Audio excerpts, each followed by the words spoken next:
So, going back to the poem by Robert Browning,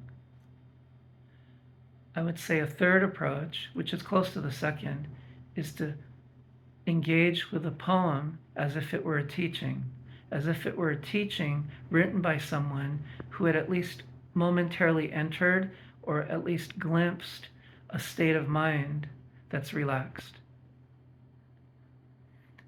Depending on your own background, maybe if you look at your most relaxed mental and emotional and spiritual and physical state, you might recall, it might resonate with you that such a state of mind or such an attitude as described in that poem is part of the package of being fully, quote unquote, relaxed in attitude. So that poem, so when the question was asked of me of how do I learn to relax, that's what I thought of was the poem. Everything is as it should be. But that's the teaching. That's the one teaching that I believe can lead one to learning to be relaxed. And I can say that for myself. There are times where I put myself into places, or I've somehow ended up in places where it's hard to relax.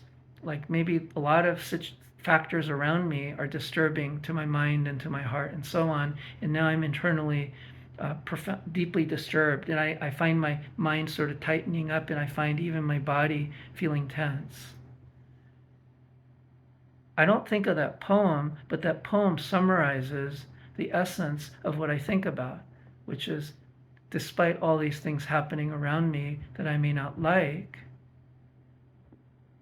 they're happening because they should be happening as they're happening. And that's the basic thought that I have. So at that point, it may just be an intellectual connection to, let's say, the poem or to that idea. But things can start from the intellectual level. And pretty soon, my experience is that that trickles down because I've done it so many times, like as a practice, that something in me sort of lets go into things as they are. And then that what the person refers to as relaxing just occurs. Like I don't have to relax.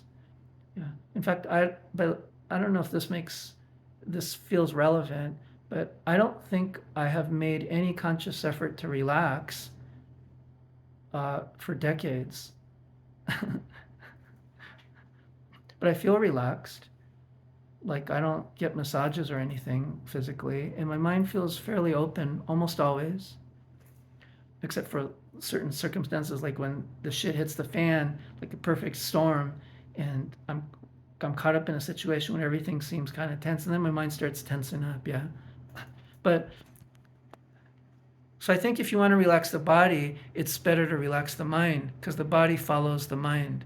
So I'm not a believer in having placing much importance in relaxing the body that much, although one can relax the body with the goal of relaxing the mind.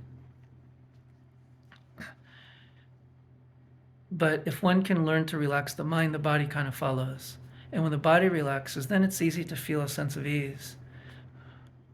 But again, I just mentioned that personal detail because I don't find my body that tense because I've worked on the mind. And I think that's important. It's very tempting in life, I think, to work on our lives. Like, I'm going to work on my career. I'm going to work on my relationship. I'm going to work on my finances. And I've done that. And I would say the net sum of all that effort for me is tension. Because whether it's career or relationships or finances, what I find is they all kind of take care of themselves.